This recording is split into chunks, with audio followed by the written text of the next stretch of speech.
Hello दोस्तों, मैं doctor रश्मि त्रिपाठी आपका अपने चैनल लॉ फाइटर्स अकेडमी में स्वागत करती हूं।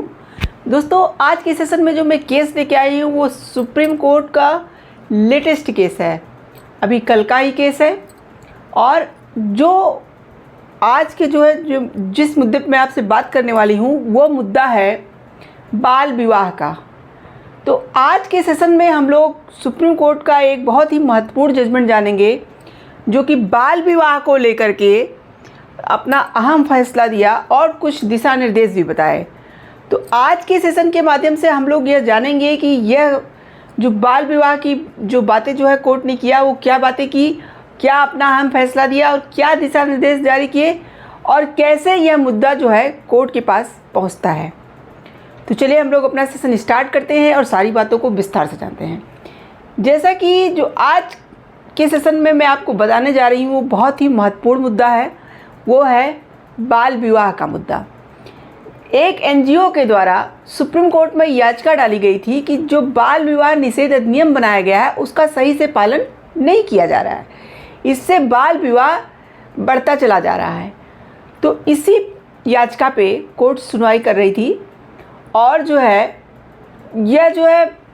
जो ये केस है, यह जो याचिका है, ये काफ़ी पहले की जो है कोर्ट के सामने आई थी, लेकिन उसका फाइनल जो जजमेंट है वो अभी हाल ही में कोर्ट ने दिया। तो चलिए हम लोग जानते हैं कि कौन से जस्टिस थे जो इस याचिका पे सुनवाई कर रहे थे और उन्होंने अपने जजमेंट में क्या बातें बाल विवाह को लेके कही। जैसा कि इस केस की सुनवाई chief justice DY Chandrachud, justice JB Pardiwala और जस्टिस मनोज मिश्रा की पीठ ने किया। देखिए, यह जो केस रहता है, यह जो याचिका रहती है, बहुत अहम मुद्दे पे है कि बाल विवाह पे।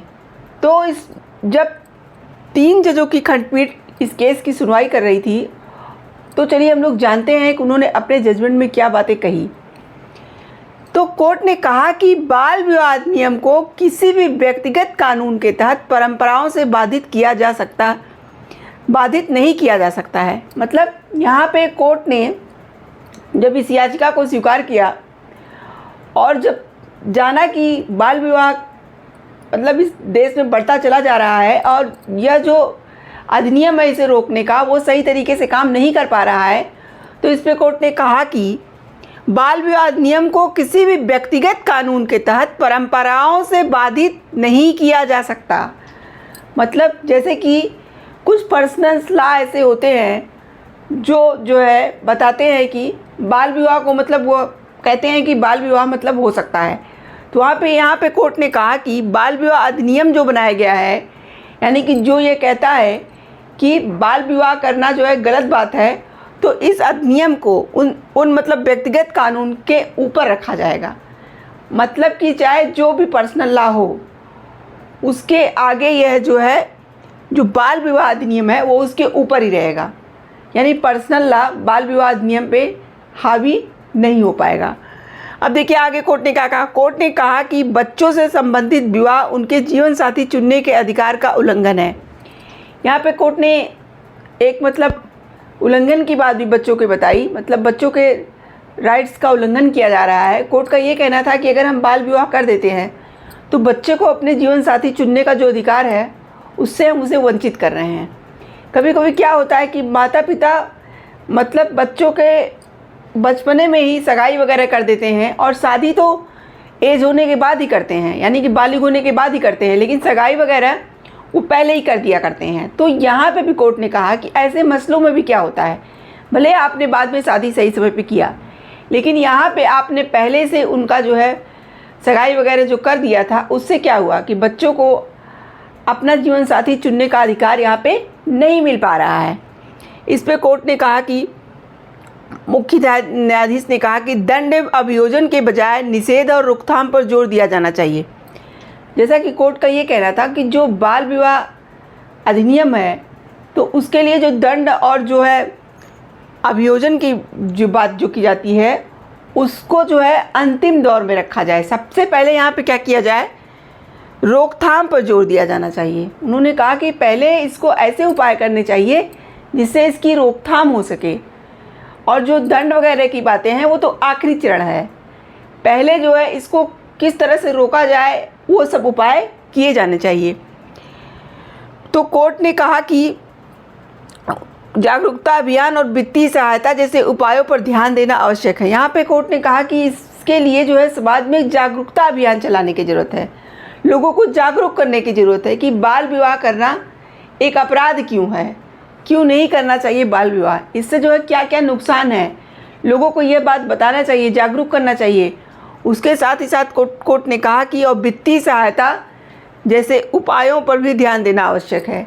यानी कि कभी कभी क्या होता है कि लोग जो है गरीबी के कारण अगर बाल विवाह कर रहे हैं तो वहाँ उनकी वित्तीय सहायता किया जाए, जो भी उनकी आवश्यकताएं हैं उसे पूरा किया जाए और बाल विवाह होने से रोका जाए। और कोर्ट ने आगे क्या कहा, कोर्ट ने कहा कि अपने दिशा निर्देश में कहा कि देश भर में बाल विवाह को रोकने के लिए इससे जुड़े सभी विभागों को ट्रेनिंग देने की ज़रूरत है। यहाँ पे कोर्ट ने एक बात और कही कि जो भी विभाग इससे जुड़े हुए विभाग हैं, उन विभाग के जो पर्सन हैं उनको ट्रेनिंग देने की ज़रूरत है, उनको ट्रेनिंग दिया जाए और उनको बताया जाए कि किस तरह से बाल विवाह रोका जाए, किस तरह से जागरूकता लोगों में फैलाई जाए, किस तरह से लोगों की मदद करके या जागरूक करके इस बाल विवाह को रोका जाए, इस बात की ट्रेनिंग दी जाए। कोर्ट ने केंद्र सरकार को भी निर्देश दिया कि वह राज्यों से बात करे और उनसे पूछे कि बाल विवाह पर रोक लगाने के लिए क्या कदम उठाए गए हैं। यहाँ पे कोर्ट ने केंद्र सरकार से भी कहा कि आप हर राज्यों से यह पूछिए कि आप लोगों ने बाल विवाह रोकने के लिए क्या कदम उठाए हैं, क्या कार्य आप उसके लिए कर रहे हैं। तो यह सब दिशा निर्देश यहाँ पे सुप्रीम कोर्ट ने दिया बाल विवाह को लेकर के। तो देखिए कि बाल विवाह पे ये सुप्रीम कोर्ट का जो फैसला आया है ये बहुत ही महत्वपूर्ण और अहम फैसला है। सुप्रीम कोर्ट का यह जजमेंट न केवल कानूनी दृष्टि से महत्वपूर्ण है बल्कि समाज में बाल विवाह के खिलाफ एक बड़ा बदलाव लाने की यह क्या करता है, क्षमता भी रखता है। यानी कि अगर जो भी दिशा निर्देश सुप्रीम कोर्ट ने दिए उसका सही तरीके से पालन किया जाए तो इस बाल विवाह को जो है रोका जा सकता है। बाल विवाह के खिलाफ जो ये जजमेंट आया है वो एक बड़ा बदलाव लाने की क्षमता रखता है यह जजमेंट, और एक ही सुप्रीम कोर्ट का बहुत ही सराहनीय और महत्वपूर्ण जजमेंट है ये। क्योंकि देखिए बाल विवाह जो है एक अपराध है।